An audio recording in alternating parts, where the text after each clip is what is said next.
გამარჯობათ, მოგესალმებით, პატივცემულო ტელემაყურებლებო, ეთერშია მორიგი გადაცემა აგრარული და რეგიონული პოლიტიკა.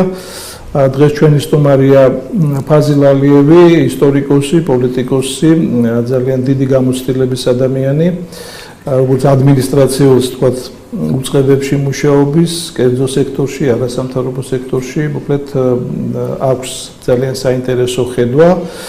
ჩვენ ვისაუბრებთ დღეს რეგიონულ პოლიტიკაზე, ოღონდ იმ ჭრილში, რომელიც არა მხოლოდ ეს თქვათ ეკონომიკური ნაწილია.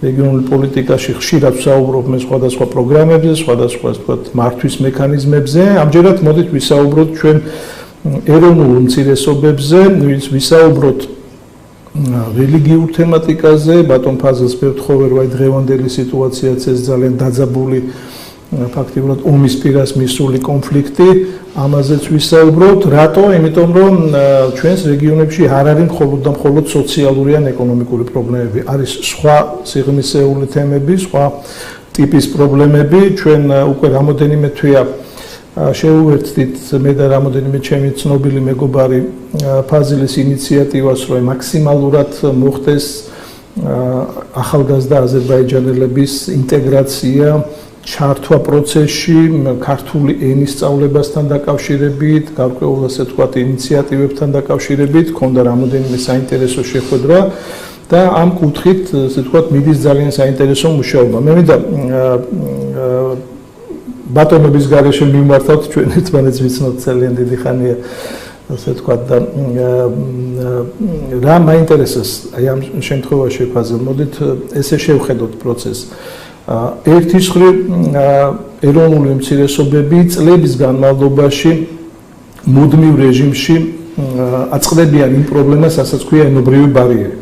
ეს ენობრივი ბარიერი თითქოს დაიწყო 90-იან წლებში, იყო სპეციალური პროგრამა ქართული სწავლება, მასწავლებლების ის, მაგრამ ამას ქონდა გარკვეული წყვეტა, სააკაშვილის რეჟიმში ეს უკვე რაღაცა ისე აქტუალურად არ ჩანდა, ყოველ შემთხვევაში რაღაცა ინერციით მიდიოდა და დაკარგა რაღაცა მიზანმიმართული მოქმედება. თუმცა შემდეგ აი ამ კომუნიკაციებმა ურთიერთობამ მაინც მოგვცა გარკვეული სურათი და შეიძლება ითქვას, რომ ბავშვებში და ახალგაზრდებში გაცილებით მაღალია ქართული ენის ცოდნა, ვიდრე ასე ვთქვათ, უფროს თაობაში, თქვენს ასაკში და თქვენს გარშემო.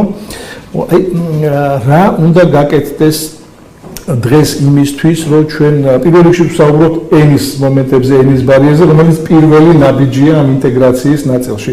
მე აუცილებლად გადავალთ სხვა სიღრმეებში, ეს სოციალური იქნება, ეკონომიკური იქნება თუ რელიგიური და ასე ვთქვათ, ომსაც შევეხოთ, მაგრამ აი მოდით ვისაუბროთ, რა არის მნიშვნელოვანი დღეს აზერბაიჯანული მოსახლეობისთვის, ქვემო ქართლის და მათ შორის თბილისის ნაწილშიც, ბევრ ადგილებში, რომ სრულფასოვნად დაეუფლონ ბავშვები ქართულ ენას და როდესაც ენა იცი, შენ ქართულად ლაპარაკობ, ქართულად აზროვნებ, გაქვს უკვე სრული ინტეგრაცია და ჩვენ დავინახეთ, რომ არის ძალიან დიდი სურვილი. აი ტალღა წამოვიდა ახლა ამ სურვილის. აი გისმენთ, მაინტერესებს პირველ რიგში. მოგისალმებით ბატონო კოჩა, მოგისალმებით ტელემაყურებლებს ყველას.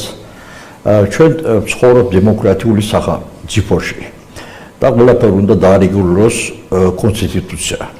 კი, კონსტიტუციაში ჩვენი უწერია, რომ ყველა ერი, ყველა რელიგია არის თანაბარი საქართველოში. მე ფიქრობ, კი, კონსტიტუციაში ასეა უწერია. სინამდვილეში ასე არ არის. და ფაქტებით გეტყვით, ხო? რუსეთი ახლა ატარებს ისეთი პოლიტიკა, რომელიც სახელმწიფოებში გარშემო საზღვართან, ვინც არიან საბჭოთა კავშირის ყოფილი სახელმწიფოები, ხო? ეს დაინტერესებულია, რომ ყველგან იყოს გახსნილი რუსული სკოლები. რატო? იმიტომ თქვენ თქმის არ იყოს. შენ თუ რუსულად სწავლობ, რუსულად აზროვნებ, რუსული ინტელიგენცია, რუსული ისტორიაზე ინფორმაცია რო გაქვს, კიდე არ გინდა შენი გულში უკვე გაქვთ სიმპათია რუსების მიმართ, რუსული ისტორიაზე და ასე არის საქართველოში. ხო და ჯერ პირველ რიგში მე ფიქრობ, რომ საქართველოში უნდა იყოს პარლამენტში მიღებული კანონი ეროვნული და რელიგიური უმცირესობების შესახებ კანონი. ჩვენ უნდა ვიცოდეთ, სადაა ჩვენი ადგილი ამ სახელმწიფოში. არ არის ისეთი კანონები, ისეთი კანონიერი აქტები, იურიდიული აქტები მიღებული, რომ იცათ ჩვენი ასე ვთქვათ, უფლებები. ძალიან ბევრი აზერბაიჯანელი არის უმაღლესი დამთავრებული, ქართულად აზროვნებენ, ქართულად ლაპარაკობენ, ოღონდ უმუშავარი არიან. Ფაქტობრივად არც პრეზიდენტის აპარატში, არც ამრობაში, არც პარლამენტში, არც გუბერნიაში ქვემო ქართლი ვიყოთ მაგალითად, იქ ნახევარი ფაქტობრივად აზერბაიჯანელების ხოროს გუბერნიაში არც ერთი აზერბაიჯანელი არ მუშაობს. იგივე კახეთში და ყველგან. და ეს ყველაფერი ხალხში უკვე ლაპარაკობენ, რომ არ არის სწორ ეს ყველაფერი და ჩვენ გვინდა ისეთი ტოლერანტული სახელმწიფო ვაშენოთ, რომ ნებისმიერი საქართველოს მოქალაქე გზნოს თავი როგორ თავის სამშობლოს პატრიოტი. მაგალითად, მე-12 საუკუნეში დავით აღმაშენებლის დროს ჩვენი ხალხი უფრო პატრიოტული იყო, ვიდრე ეხლა. იმიტომ დავით აღმაშენებლის დროს გარშემო, პირადი დაცვაში, თანამდებობებზე, ყველგან ჯარში ყველა იყო დავით აღმაშენებლის გვერდში. და იმიტომ შექმნეს ისეთი ძლიერი საქართველო, იმიტომ რომ ყველა ვიყავით ერთად. მე ძალიან მიყვარს ჩემს სამშობლოს, მე ვარ ჩემს სამშობლოს პატრიოტი, თქვენ კარგად იცით ჩემი ისტორია, რომ მე ვიყავი ეროვნული მოძრაობის ერთ-ერთი აქტიური მონაწილე, ვიყავი ბატონზეად გამსახურდი და თანამებრძოლი და ჩემი ახალგაზრდობა ჩადებული ამაში, რომ დღეს ჩემს სამშობლო არის თავისუფალი და დამოუკიდებელი. და მე მინდა რომ ჩვენ ხალხი აზერბაიჯანი იგივე სხვები, სომხები და ოსები და აფხაზები ყველანი გრძნონ თავი როგორ თავის სამშობლოს პატრიოტები. ამაში კარგი ფრაზა იცი ხოლმე რომ ორი დედა როგორც არ აკავს ადამიანს, ისე ორი სამშობლო არ შეიძლება. ყველა აქ დაბადებული მაცხოვრებელი სომეხია თუ აზერბაიჯანი, მისი სამშობლო არის საქართველო და დამთავრდა. კაცს უნდა ყავდეს ერთი დედა და ერთი სამშობლო. და ჩვენ სლოგანია, თქვენ კარგად იცით ეს ყველაფერი, ეს ამას არ ნიშნავს, რომ მე თუ ეროვნები და აზერბაიჯანელი ვარ, ან თურქი ვარ, უნდა სადმე ვეძებდო ჩემი დედა. არა, ჩემი დედა არის საქართველო, მამაც საქართველო და ჩემი ყველაფერი არის საქართველოს სამშობლო. ჩვენი გაგებით და ჩვენი ხალხი გაგებით სამშობლო უფრო მაღლად დგას, ვიდრე ეროვნება და რელიგია. იმიტომ რომ რელიგია ადამიანს შეიძლება გამოცვალოს რამდენიმეჯერ. სამშობლოზე არ შეიძლება ამის ფიქრი. იგივე შეიძლება ბევრი იღებს კათოლიკოარი, ხო? და თulis თავი ქართველი. სამშობლო რჩება. ხო ისეთი ეს ამას ნიშნავს, რომ სამშობლო უფრო მაღლად დგას. ხო და ისტორიულად ასე იყო და ყველა კარგად ვიცით, რომ ჩვენ რომ მოდის მუსულმანი ან ჩემი ეროვნებით ხალხი ხელში იარაღით საქართველოში რომ მოდის, ეს არ არის ჩემი ძმა, ეს არის ჩემი დერი, იმიტომ რომ იარაღით მოდის. ძმასთან იარაღით არ მოდის. ხო და ბატონო გოჩა, ჩვენ რა უნდა გავაკეთოთ, რომ ეს ინტეგრაცია, სწრაფი ინტეგრაცია მოხდეს, რომ არ იყოს ისეთი სხვაობა სიტუაცია, როგორ არის დღეს. აი ინასთან დაკავშირებით მინდა რომ ხაზგასმით თქვენი პოზიცია გამოჩნდეს ბაზილ, აი რა უნდა გააკეთოს საქართველოს თავრობამ, ჩვენ საუბრობდით რაღაც საბავშვო ბაღების, ბავშვებიდან ეს ალბათ მნიშვნელოვანია, ოდესღაც ხო უნდა დავიწყოთ, აი ძალიან სისტემურად დავიწყოთ, რომ ვიცოდეთ ჩვენ რამდენიმეჯერ გვაქვს ამზადებული ეს როგორ პროექტები და ჩაბარებული ქონდა ჩვენ სხვადასხვა ადგილებს ეს პროექტები. ჩანს რომ სიტყვაში კი, ლაპარაკში კი და დაინტერესებულია ზოგიერთი ხელმძღვანელები რომ მოხდეს ინტეგრაცია. საქმეში პირიქით. ხო და ჩვენ ვამბობთ რომ პირველ რიგში თუ ჩვენ გვინდათ რომ მოხდეს სწრაფი ინტეგრაცია, პირველ რიგში რომ ეროვნული უმცირესობა კარგად იცოდეს ქართული ენა, ეს არის საბავშვო ბაღები. თუ საბავშვო ბაღში იმან ბავშვმა დაიწყო ქართული ლექსების სწავლა, როგორ ვთქვათ, წეყვები, მერე ბანაკებში რომ მიდის მარნიოლელი ბავშვი თუ მივა ქუთაისში, ან ბათუმში, ან რა ვიცი სვანეთში და იქ რო გაიცანს თავისი დოლის ბავშვებს, ხო, ეს უკვე არის ინტეგრაცია. მე ჩემი ოჯახის იმითი მინდა მაგალითით უთხრა. ჩემი შვილი ფონიჭალაში დაიბადა, მივიდა ქართული ბაღაბაღში. ქართული ბაღაბაღის მერე სააკაშვილის თავრობიდან დაიწყო ზეწოლა შეება ოჯახს და იწულებით ვიყავი წავიდა საქართველოდან. ხო და ჩემ ბავშვებმა აზერბაიჯანში დაამთავრეს სკოლა, საშუალო სკოლა. მერე დააბრუნდა, ჩააბარა და ჯავახიშვილის იურიდიული ფაკულტეტი დაამთავრა ძალიან კარგად. საფუძველი ქონდა საბავშვოების ქართული. მე შევშინდი როგორ მამარო, როგორ იცავი შენ იმას, როგორ იქნება და იმათქო მამა მე პირველ რიგში სულში მაქვს რომ ვიცავლო ქართულად. იმიტომ რომ უკვე თქვენთვის არ იყოს ბავშვობიდან უკვე ქართული აზროვნება, ქართული ხალხის მიმართ სიმპათია ბავშვი იყო და ეს სიმღერა მაგალითად მამედოვის სიმღერა შავანის სიმღერა როგორ იყო ეს არის ის რომ იმის გულში ქართველების მიმართ და კულტურის მიმართ ძალიან მაღალი სიმპათია, ძალიან დიდი სიმპათია ეს ისიც რამდენი თვე დაჭირდა ამას რომ იმყეროს როგორ ჰამლეტ კონაშვილი ეს სიმღერა იგი არის ბავშვები, ხო? ძალიან უნდა თო გულით და სულით იცავლო. პირველ რიგში ჩვენ უნდა მივცეთ არეალი იმისთვის, ეს საბავშვო ბაღებია, კარგად უნდა შექმნილი იყოს ეს სიტუაცია. მერე ეს ბანაკები, მერე უკვე გნებად აზერბაიჯანის სკოლა დაამთავროს, გნებად ქართული იმას დაამთავროს. უკვე ამაში ფუნდამენტი არის და მე არ მეშინია უკვე ინტეგრაციაზე, მე ვიცი რომ 100% ძალიან სწრაფად წავალ ინტეგრაცია ქართული საზოგადოებაში. ხოდა ამისთვის მე ფიქრობ რომ თავრობას უნდა იყოს სურვილი და შექმნას ის ხალხი კი არა რომელიც ამას სურს ასე ვთქვათ. ეხლა ირჩევენ უფრო ჩუმათი ხალხი ვინც საერთოდ არ ლაპარაკობს, ან ლაპარაკი არ იცის ასე ვთქვათ. ეგ არ არის ეთქობა მხოლოდ ეს თქვა ეროვნული მომენტი, შეიძლება თქვათ ქართველებიც იყვნენ ეგეთ დეპუტატები, რომლებიც საერთოდ არ ლაპარაკობენ.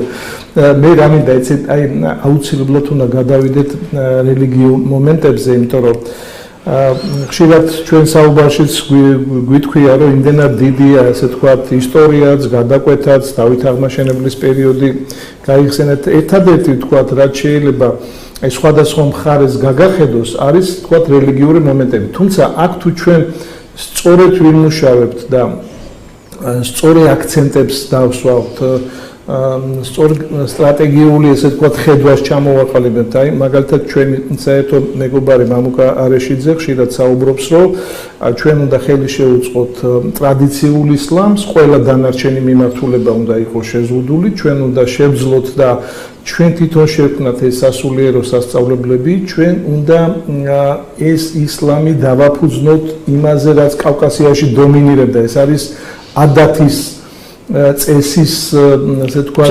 პრიორიტეტი და ეს იყოს ასე ვთქვათ რელიგიაში პრიორიტეტი. იქ გამორიცხულია ვთქვათ სხვადასხვა ასე ვთქვათ დამძიმება დამოკიდებულების ან რაღაცა სხვა მომენტები და ამას აქვს ძალიან სერიოზული ტრადიცია, თუნდაც კავკასიის მაგალითებზე, მთიან ხალხთა მაგალითებზე მიუხედავად ვთქვათ რელიგიური მომენტების რამდენად იყო ვთქვათ ეს ადათთან დაკავშირებული თემატიკა, ამიტომ რელიგიასთან მიმართებაში ჩვენ გვმართებს აქ სწორი ორიენტაცია.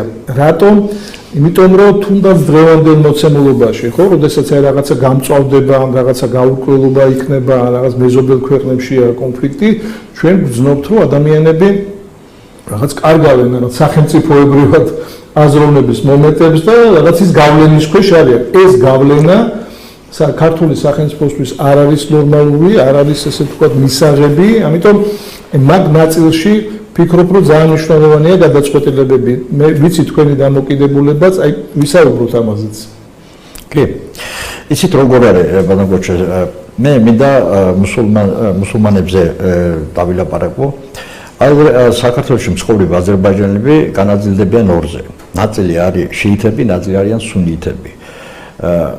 ყორანის გარდა უძმინდესი წიგნი რო არის მუსულმანებისთვის კონსტიტუცია ასე ვთქვათ, ამის გარდა 100,000-ობით ჰედისები აქვს დაწერილი. ეს ჰადისები არის ზოგიერთი ირანული ასე ვთქვათ, მეცნიერების დაწერილი, ზოგიერთი არაბების და სხვა. მე ღიად განცხადება გავაკეთებ, რომ 98% დღეს რელიგიური თემა საქართველოს სახელმწიფოს კონტროლზე არ არის. ესე იგი ორივე მიმართულება შიიტიზმი და სუნიტიზმი ფაქტიკურად დაფინანსდება უცხოეთიდან. ეხლა ვიყოთ ირანის თემა. ირანი აფინანსებს შიიტებს. ესე იგი შიიტები ვინ არიან? აზერბაიჯანელები. თქვენ კარგად იცით, რომ ირანში ცხოვრობს 40 მილიონი აზერბაიჯანელი. ირანში იმას არ აძლევენ იცავლონ სკოლებში თავისი დედა ენაზე. კულტურის ცენტრის გახსნა არ შეიძლება. თავისი ერის სახელის აღება აკრძალულია. და ისე გამოდის, რომ ირანში არ უყვარს აზერბაიჯანელებს, ძალიან უყვარს ამას მარნიულში, ავიღოფონიჭალაში და ასე შემდეგ. მე ვიცი, რომ ასე არ არის. ისინი ხსიან აქ მედრესები სპარსულ ენაზე. ჩვენი აქაური საქართველოს მოქალაქეები ბავშვები სწავლობენ სპარსულ ენას. სპარსული ენა ჩვენ რა გვინდათ? სპარსული ენა არ არის საჭირო. ჩვენთვის საჭიროა დედა ენა პირველ რიგში და მეორე დედა ენა არის ქართული ენა, რომელიც ჩვენ სახელმწიფო, ჩვენ დედა და ჩვენ და ვიცოდეთ ესა. ისინი რას აკეთებენ, ხო? ეს ყველაფერი არის საქართველოს სახელმწიფოს ინტერესების წინააღმდეგ. ეს ერთი, მეორეში შიიტიზმის თუ ავიღებ, ყორანი არ ავიღებ, მე კიდევ ამ ყორანში სხვა რაღაცა უწერია, ჰადისებში უწერია, რომ მისი თავარი სარდალი და ლიდერი არის ირანის პრეზიდენტი. ესე იგი, ხომეინი თუ ბრძანება მისცემს, ხო, მარნიულებს ან პონიჭალებს ან ლაგოდეხს და რაღაცა, ისინი უნდა შეასრულონ. ფაქტიკურად ესე გამოდის, რომ ჩვენი მოქალაქეები არიან უცხო სახელმწიფოების ჯარები. ხოდა, მე ვიცი, რომ ორანშას არ გაუწერია. ეს უბრალოდ იმ სახელმწიფოების პროპაგანდა. და ჩვენ ვერაფერს ვერ ვაკეთებ, სახელმწიფო ჩვენ გვერდში რო არ არის ინტელიგენციის. და ეს ერთი ფაქტი მინდა დაფიქსირო, რომ ეს რელიგიური ფანატიკოსების 99% და ისა ბევრი და არც ერთი განათლებული არ არის. უმაღლეს განათლება არ აქვს. ესე იგი, უცხოეთის, მე ასე ვთქვათ რა, ზოგიერთი სამსახურები ეძებენ ჩვენებში უფრო ვინ არის ფიზიკური ძლერი, უფრო ვინ არის იქითკენ ფინანსებზე ძალიან დაინტერესებული და ის ხალხი, ასე ვთქვათ, რომ იწყებენ თავისი პროპაგანდა საქართველოში.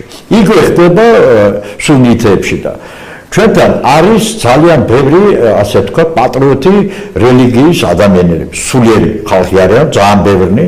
ჩვენთან რეკავენ ხოლმე მოდიან და ამბობენ ჩვენ რა გავაკეთოთ, კაცო, ჩვენ არ გვინდათ ვიყოთ ირანის ვიღაცას ხალხის იმის კონტროლის ქვეში, ან არაბების.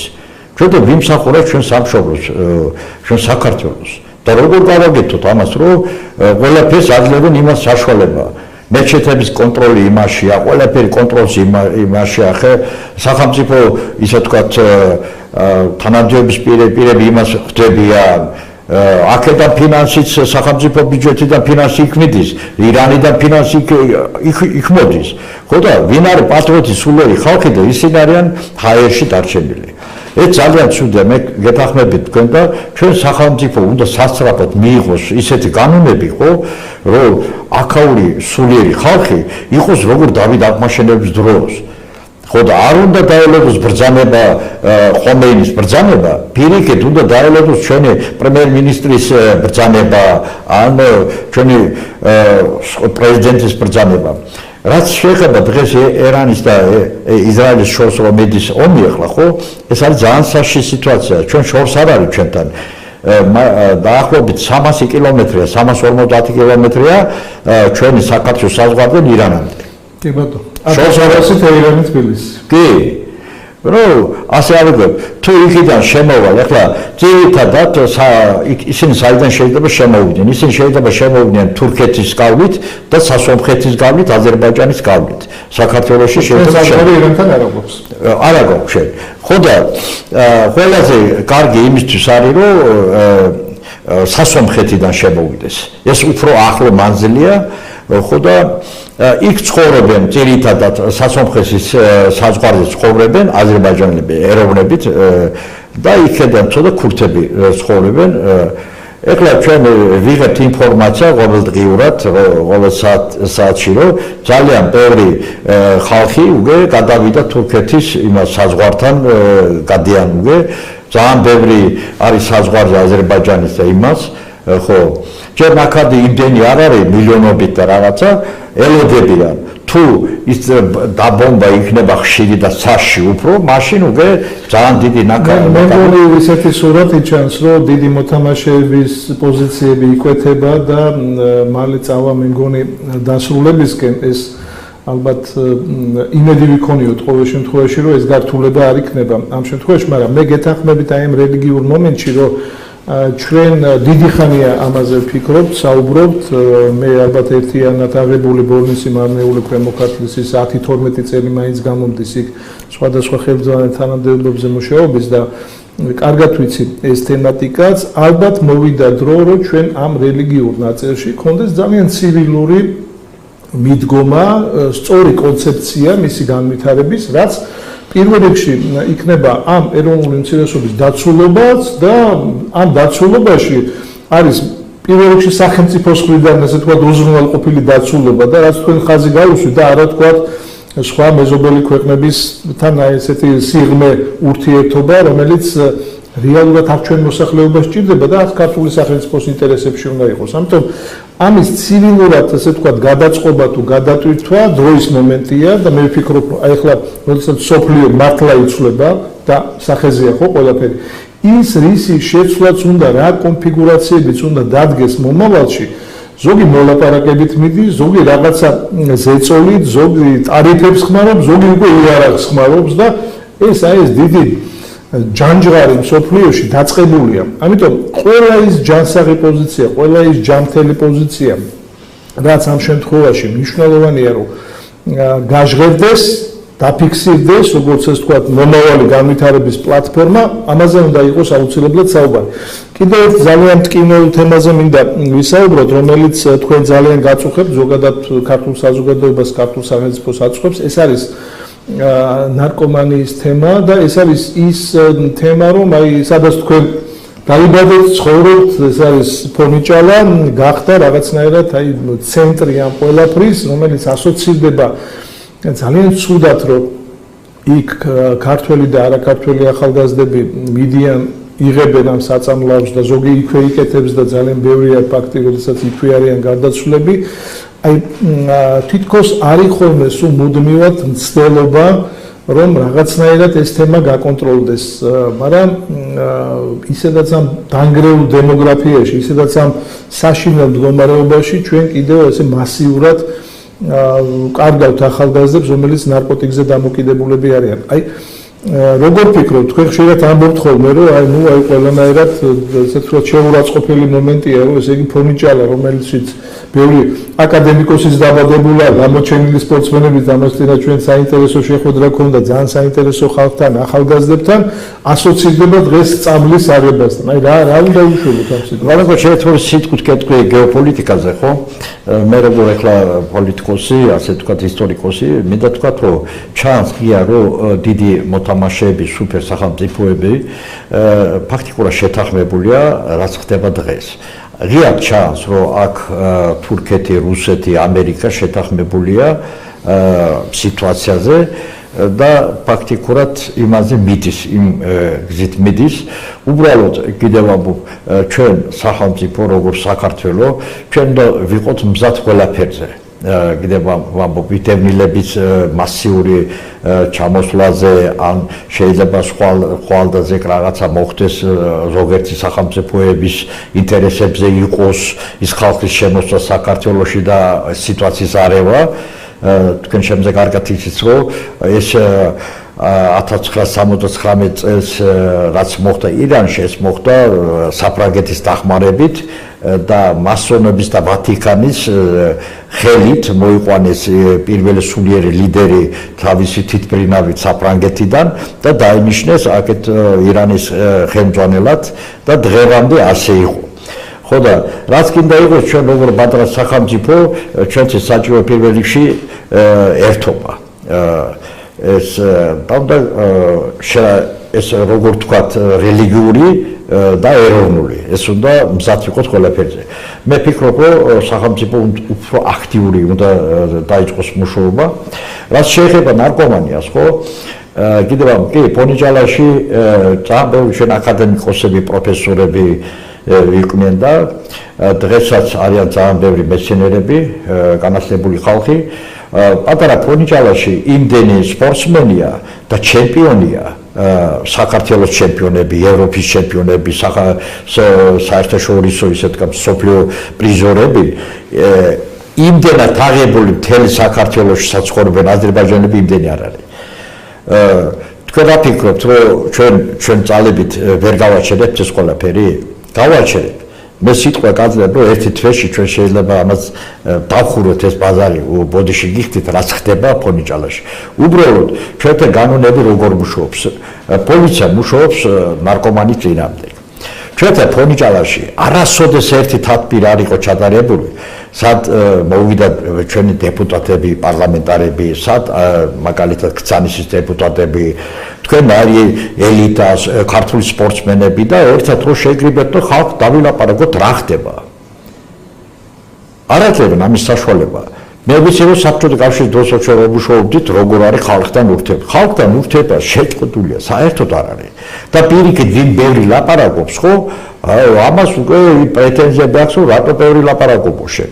მე რამდენჯერ დავწერე პრემიერ-მინისტრის სახელზე, პარლამენტის სახელზე, მინისტრების სახელზე, რომ თუ თქვენ ძნელი არ რთულია ამის მოგვარება, ხო? ჩვენ თვითონ იქაური ხალხი, ინტელიგენცია ვიცით ჩვენ კარგად ვიცით საიდან შემოდის ეს ნარკოტიკული პრეპარატები, ვინ არის მთავარი ფიგურები, როგორ გეტდება ეს ყველაფერი, რომ ხალხი კარგად ვიცით ყველაფერი. იქ ბატონო კოჩე ტელევიზიებით რომ მიდის ეს როგორ თქვა სპეცნაზის ასე დაჯერის მომენტი რაღაცა, იქ არიან ობოლი ბავშვები, უპატრონო, იჭერენ იმას. ვინ არის ასე აკუნები ხო, ვინ ამით არის დაგავებული ძალიან დიდი ფულებს იშოვეს ხო, ისინი უყურებენ. ეს უბრალოდ ასე გამოდის რომ ხო და მუშაობთ ასეა. და ჩვენ ხალხში ძალიან ცუდი ის არის, როგორ ვთქვათ, ინტერპრეტაცია ამ სიტუაციის, რომ როგორ ხდება სინამდვილეში სახელმწიფო იმდენ ზუსტია, რომ იმის წინამდებ ვერაფერს ვერ აკეთებენ. იმიტომ რომ ხალხში კარგად ცით. მე თქვენ ხო ჩავიდე ის ლინკები და ნახეთ, ხო მარნეულში გუში ხალხი გამოვიდა ქუჩაში, პირდაპირ მერიას და ნარკომანის წინამდებ, რომ რატო არ მუშაობთ კაცო, იქ სოფლებში ღია ბაზარია ყველგან. იმიტომ რომ გუბერნიაში არ არის ერთი აზერბაიჯანი ნორმალურად ადამიანი, რომელიც აზროვნეს, ისის მუშაობა, პრაქტიკა აქვს. ან ისე თქვათ მერიებში არ არის ხალხი. არიან ძალიან ბევრი, რომელიც არიციან ქართული ენა, ზიან საკრებულოებში, რაც ლაპარაკობენ იქ საკრებულოში, არაფერს არიციან, განათლება არ აქვს ნორმალური, ისეთი ხალხით მართავენ რეგიონი. და ეს ძალიან საშიში სიტუაცია არის. კიდევ ვამბობ, ხალხში ძალიან უკვე ანტიპათია უკვე იბადება სახელმწიფოს მიმართ, რომ სახელმწიფო რატო ჩუმად არის. და ფიქრობენ რატომ ჩუმად არიან და ამბობენ რომ ზოგადად ამბობენ აქედან ფულს ვიმეიყებს, აქედან ის არის და დაინტერესებულნი არიან და ასე ჯორები დადიცან. ამით უკვე შეიძლება ისარგებლოს ოპოზიცია, ისარგებლოს ხეები, საქართველოს მტრები. და მე მიმართა აქედან თქვენ ტელევიზიით მინდა მიმართო თავრობას, რომ ჩვენ თუ გინდათ რომ ეს ნარკომანის საკითხი გაჩერდეს ხო ყველაფერი.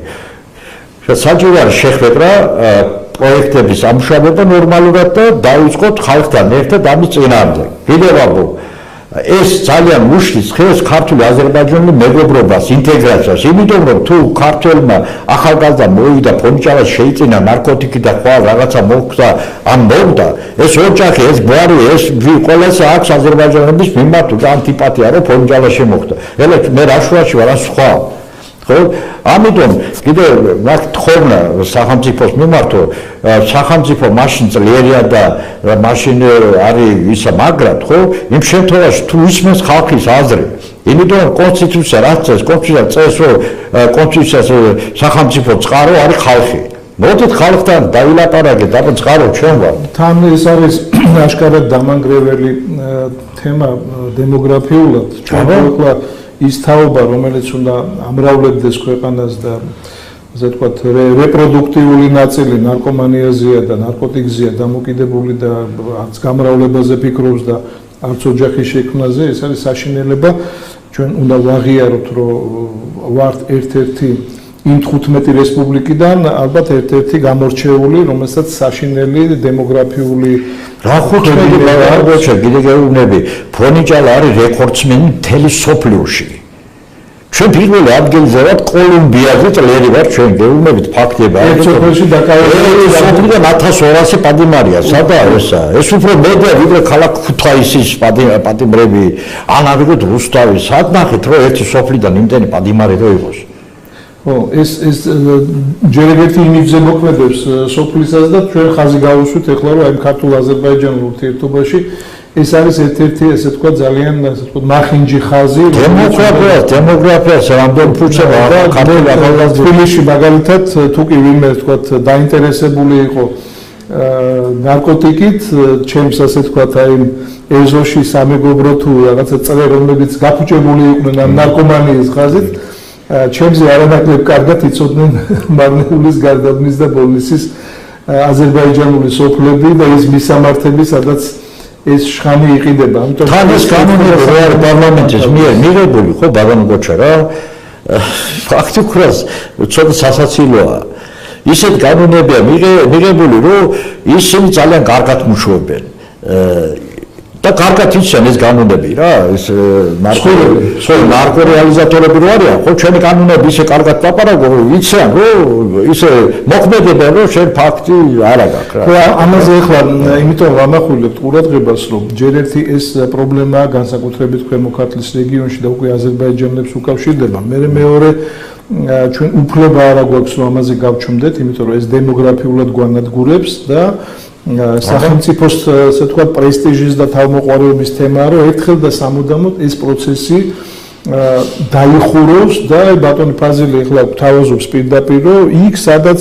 არის აქტიური სოფლის ასე თქვა საზოგადოება განათლებული საზოგადოება და კი მე ვნახე რაც თქვენ გამომიგზავნეთ რომ მისული იყვნენ ასე თქვა გამგეობაში გარკვეული ჯგუფი და კატეგორიულად ითხოვდნენ რომ ჩვენ სოფელში ეს მე მგონი იქით ალგეთის მხარეზე იყო თუ ჩვენ სოფელში არის ეს წერტილები, არის ეს ბოდიშიამ გამოთქმაზე ბუდეები და აი ეს უნდა გააკონტროლოთ. ამიტომ მათ იციან და სხვათა შორის ჩვენ გვაქვს მაგაზე ნასაუბრები რომ ადრე ეგონათ რომ ნუ რაღაცა იყიდება მაღაზიასავით, ვიღაცა მოვა იყიდის, მაგრამ სქემა ისე დატრიალდა რომ თვითონ ეს სოფლებიც ჩაითრიეს, მათი შვილებიც ჩაითრიეს ამ პროცესში.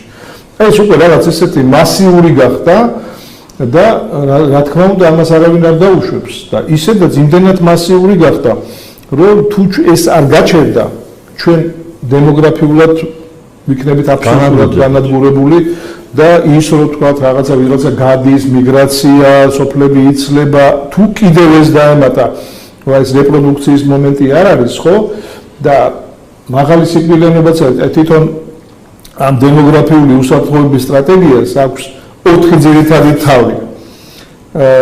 ყველა 4 თავი ცალ-ცალკე რო განვიხილოთ ახლა ჩვენ ხო ყველგან ძალიან ძიმეთ ვართ.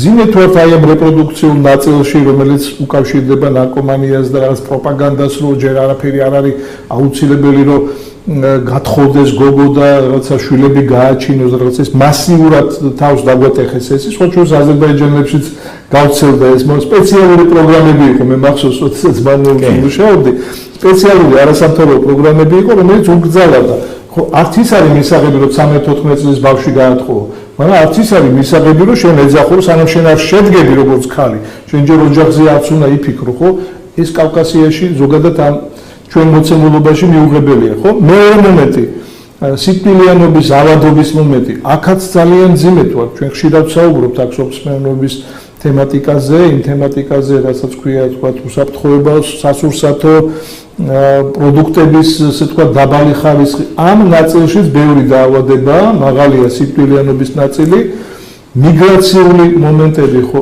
ეს საერთოდ უმძიმესია იმიტომ რომ იმ სოფლებში ჩვენ ვერ ქმნით ღირსეულ სამუშაო ადგილებს დაახლოებით რამდენი წელი გავიდა ახლა ალბათ 30 წელი გავიდა მას შემდეგ რაც მოქალაქეთა კავშირმა გამოაცხადა ესეთი პროგრამა რომ მილიონი სამუშაო ადგილი საზოგადოებას და ეს მილიონი სამუშაო ადგილი იყო ჩვეულებრივად მიწის დარიგება და ადამიანს რომელსაც აძლევდნენ საკარმიდამო ნაკვეთს თვლიდნენ რომ ეს არის დასაქმებული რეალურად თუ დასაქმება ამ შემთხვევაში მაგრამ ნუ ჩაითვალა რომ ჩვენ დღესაც სტატისტიკურად როდესაც ვითვლით, აი რატოა ხოლმე რომ აი რაღაც დაბალია კაცო ჩვენთან იმას რა ქვია, უმუშევრობის ჩვენ არ შეიძლება ამას დავერტყმოთ. ეს არ არის ნორმალური ინდიკატორი აი ამ პროცესის თქვათ რეალურად დანახვის, ხო? ამიტომ ამ ნაწილში თუ ჩვენ ყურადღებას არ ვაქცევთ, ეს მიგრაციული პროცესი მიდის, ვერ ვაჩერებთ და აი რო წარმოიდგინოთ ერთად, ხო და განვიხილოთ ეს თქვენ მეგონი ესწრებოდი ჩვენ ერთხელ დიდი კონფერენცია გავაკეთეთ აი ზუსტად დემოგრაფიული საფრთხეების სტრატეგია, რომელიც მიღებული აქვს პარლამენტს და არ არის განხორციელებული, არ არის გადმოსული სამთავრობო მოქმედებაში, აქ თუ ჩვენ ეს სრულ სურათს გავშლით, ხო, მივხვდებით, რომ რეალურად არც ერთი მიმართულებით ჩვენ არ აგვაქვს რაიმე ხელშესახები, არა თუ კარგი შედეგი. მართვის მექანიზმიც არ გვიჭირავს. აი ყველა მართვის მექანიზმი გაქცეულია. გაქცეულია ეს მექანიზმი, რომ ჩვენ ვერ ვაკონტროლებთ სურსაც ვინ რას ჭამს და როგორ ჭამს და ეს სხვა ჯანდაცვის მომენტები, ხო? გაქცეულია რა თქმა უნდა მიგრაციული მომენტები, გაქცეულია ეს თემა, რასაც ნარკომანიას ვეძახით, არ არის ეს ასე თქვა მართვის ქვეშ. ამიტომ ეს არის ერთ-ერთი მნიშვნელოვანი და განსაკუთრებული. ეხლა მე მინდა ჩვენ ცოტა ეკონომიკაზეც ვილაპარაკოთ ნაწილობრივ. მე ეხლა დღეს დილით ვიყავი კონფერენციაზე. მერიოჩი შედგა ესეთი შეხვედრა მეცნიერებთან, რაღაც ინოვაციური ჯგუფი თუ საბჭო აკეთებდა ამ შეხვედრას და ერთ-ერთი პარტნიორი და ორგანიზატორი იყო მეცნიერთა კონგრესი და გამოიტანეს განსახილველად ძალიან საინტერესო წიგნი, რომლის ავტორები არიან გივი თალაკვაძე და იოსე ბარჩვაძე. მე შევეცდები, რომ შემდეგ გადაცემებში ბატონი სოსო არჩვაძე იყოს ჩვენი სტუმარი.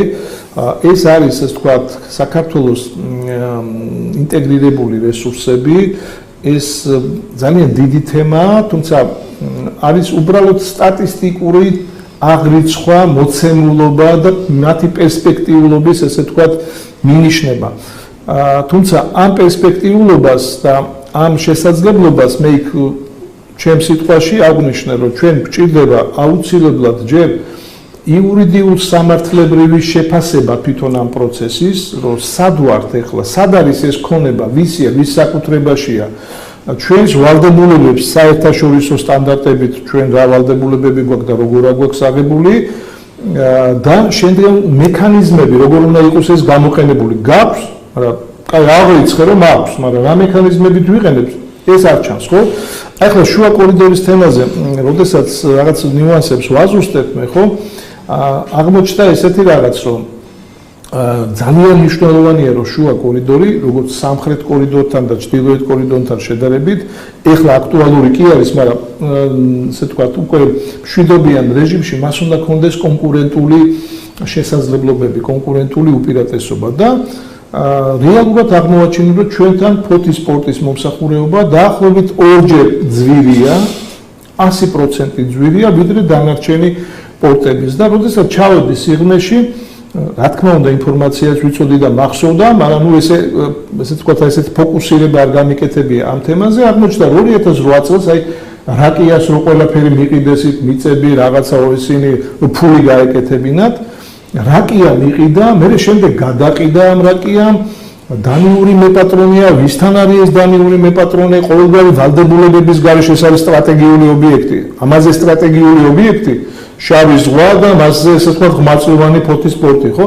აი დღეს რო იქ ვიღაცებს იბარებენ და ნაცმოძრაობამ რა გააფუჭა და რა გააკეთა თუ ყვებიან თავის ისტორიებს, მე მინდა რომ ხაზგასმული იყოს აი ესეთი გადაწყვეტილებები, რომელიც დამანგრეველია დღევანდელი გადმოსახედიდან, როცა ჩვენ უღრმავდებით, ის გადაწყვეტილება იყო დამანგრეველი. აი ეს არის რეალურად განსახილველი. ამას უნდა მივექციოთ ჩვენ ყურადღება და არა რაღაცა ისეთ ზედა გასაგებია, რა თქმა უნდა, ადამიანების ცხოვრება გაუნგრიეს, ადამიანის პრობლემები შეუქმნეს და ბატონ ფაზელსაც ახლა გადავა ზუსტად მაგ კითხვით, რომ იმ პერიოდში ისეთი გადაწყვეტილებები იყო მიღებული, რომელმაც აი თავდაყირა დააყენა ძალიან ბევრი რამ და ეს არანორმალური ის ახლა მე ყველა ნიჭიერ ადამიანს ვაფასებ და საქართველოში ესე სათხოვს შვილები დასაკარგიო და ვისაც რა შეუძლია, როგორ შეუძლია ადამიანის პოტენციალის გამოყენება ძალიან მნიშვნელოვანია, მით უმეტეს ჩვენ პირობებში და მართლა ძალიან ბევრი ნიჭიერი კაცი ცხოვრობს მიუხედავად იმისა, რომ ბევრი რაღაც პრობლემა გვჭირს, ხო?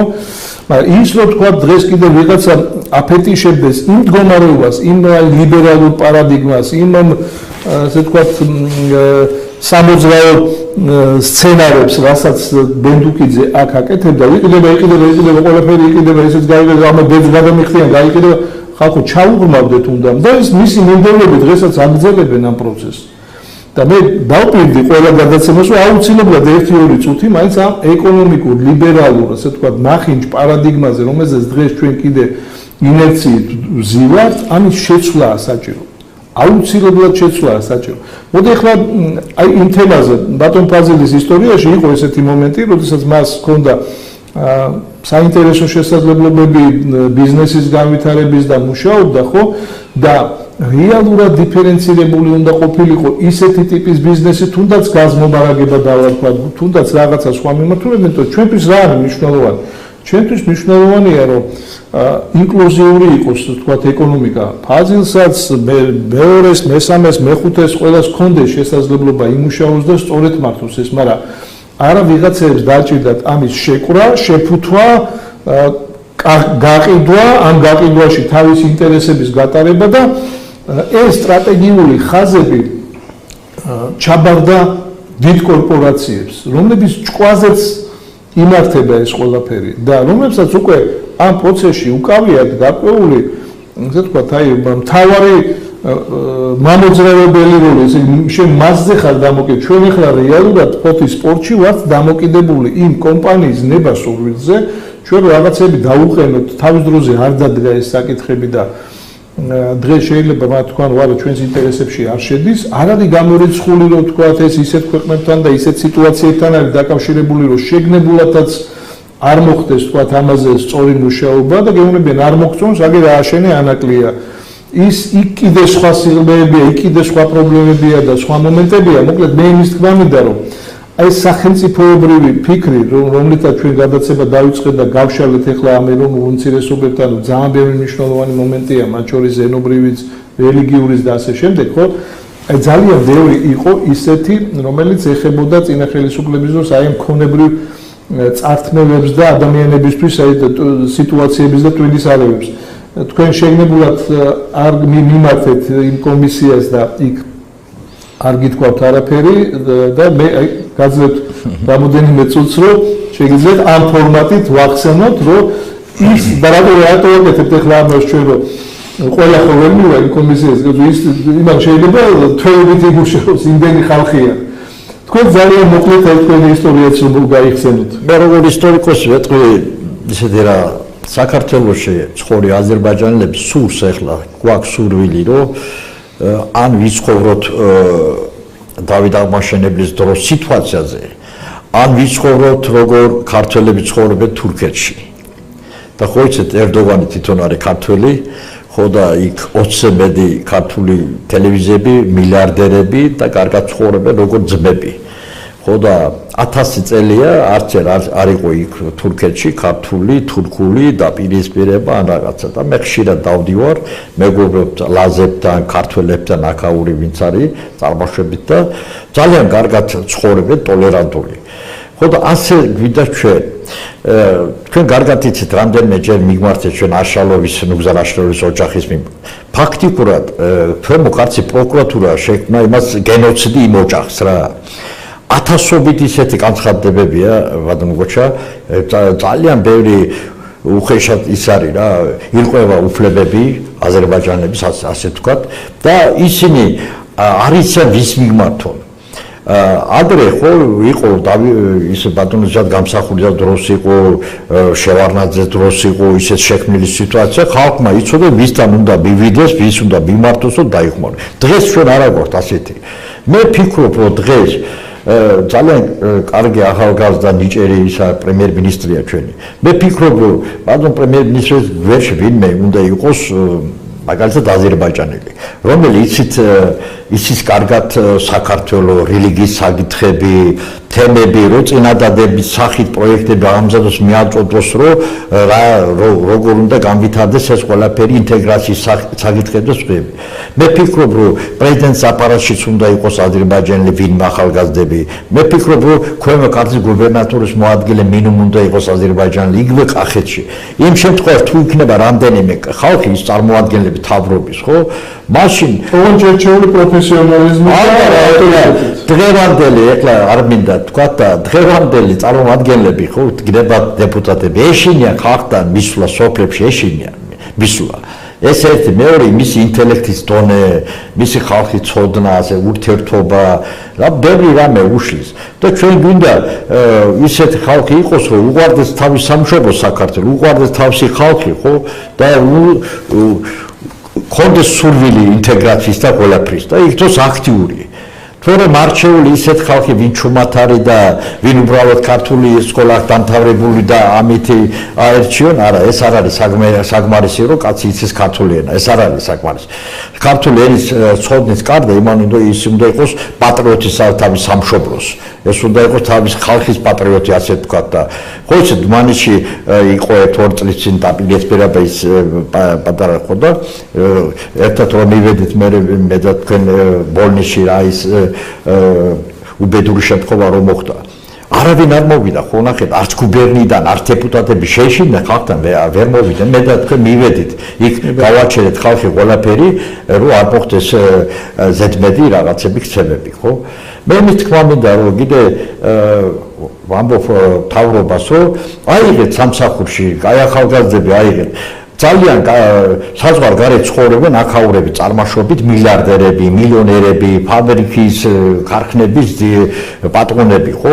მე როცა ვიღავ გარდამის პრეფექტის მოადგილე, ბატონზეად გამსახურდა წარმომადგენელი, იყო ომი აფხაზეთში. მე წავედი ბაქოში, იქიდან ეშალონებით საზღვარი ჩამოიტანე იმით დახმარების სახით. 5 ვაგონი იმას ფხნილი ჩამოიტანე, პოლიეთილენი ჩამოიტანე, დღევანდელი ფასი 50 მილიონი $.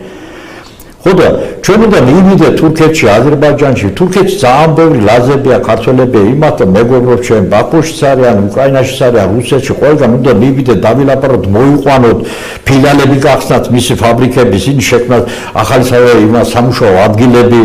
ძალიან ბევრი მილიონერს გუშინ წინ საუბრობდით, ხო? და ჩვენმა მეგობრებმა თქვა, რომ ძალიან ლამაზი მეჩეთია, იმის ფულით აშენებულიო. იმან იქ შეუძლია საწარმოც გააკეთოს, კაცო, მეჩეთში რატო ახლა იქიდან ისეთ როგორ არის ისინი რო ამბობენ რომ რა დახმარება არის საჭირო უცბად ჩვენ ამბობენ მეჩეთის აშენება რა თქმა უნდა მე ფონჯარაში 5 მეჩეთია არც ერთ სამუშაო ადგილი არ არის სპორტ კომპლექსი არ არის ახალგაზრდული არაფერი არ არის და ხვალდაზე მე პირადად რო ამბობ ახალგაზრდებს რატომ მიდიხართ ამ გზით და ნარკომანთან რა უგოთო სამუშაო ადგილი არ არის ახალგაზრდული კომპლექსი არ არის სპორტული კომპლექსი არ არის დარდომის ადგილი არ არის არაფერი არ არის ხო და ის რომ გაკეთდეს ხო ჩვენ უნდა დავიხმაროთ ჩვენ სახელმწიფოს მე კი არ ვამბობ რომ ისინი მილიარდები დაიხარჯონ სურვილი ქონდეს რომ დაიხმარო გვერდში დადგენ თუ 10 ლარი დაიხმარებს სახელმწიფო ხო ჩვენ გავაკეთოთ 1000 ლარი დაიხმარებს სხვები ჩვენ ხალხი პონჯალელები ძალიან ბევრი ცხოვრობენ და უცხოეთში იგი და მარნიოლელები და მილიარდერები ვაგი მამიშებიდან დაწყებული ძალიან კარგი პატრიოტია და ძალიან ბევრი ხალხია ვინ შეიძლება დაიხმაროს უბრალოდ უნდა იყოს ისეთ თავრობაში ისეთი ხალხი, გუბერნიებში ისეთ ხალხი, ხო?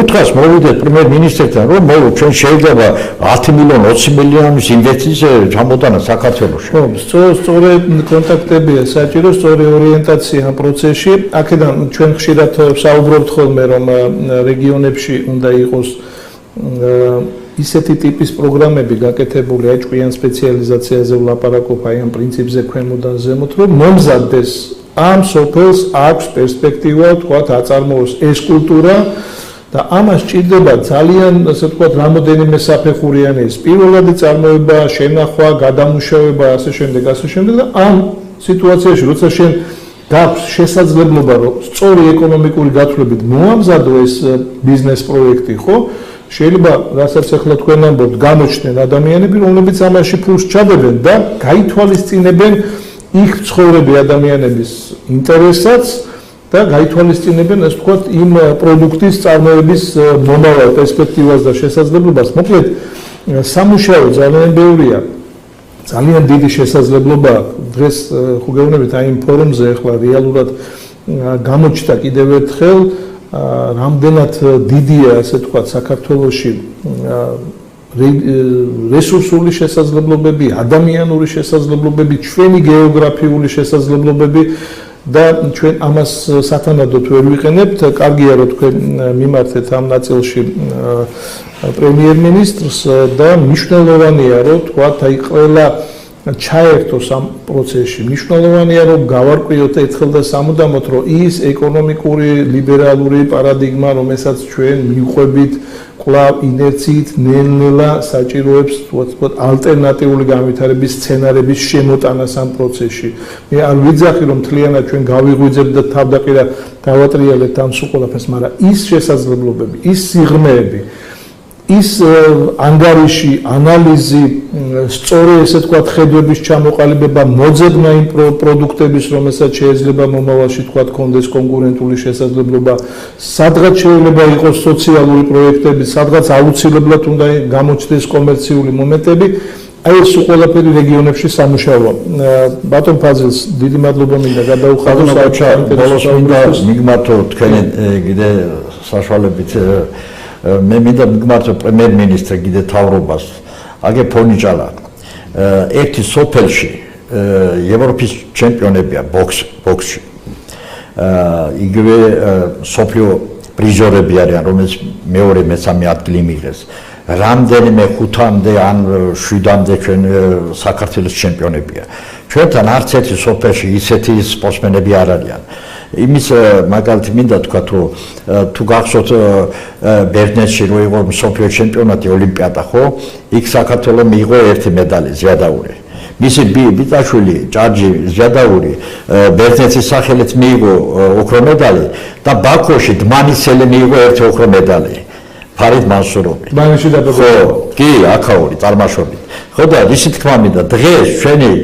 სპორტსმენები მიდიან საქართველოსთან მოდიან თურქეთიდან აზერბაიჯანიდან ირჩევენ ჩვენ კაი ბავშვები ფეხბურთელები ისინი ვინავრები მიდიან უცხოეთში მოდი დამიხმაროთ ერთი ფონიჯალაში ვაშენოთ ლამაზი სპორტული ახალგაზრდული კომპლექსი ხო მე გეუბნებით რომ ძალიან ბევრია ბავშვები დაიწყებან დაგავებული იქნებიან სპორტით და არც ნარკომანი იქნება არც სხვა რაღაცა და ისინი იმსახურონ საქართველოს თავის სამშობლოს ინტერესებზე დიდი მადლობა. კი ბატონო, დიდი მადლობა. მომავალ შეხვედრამდე.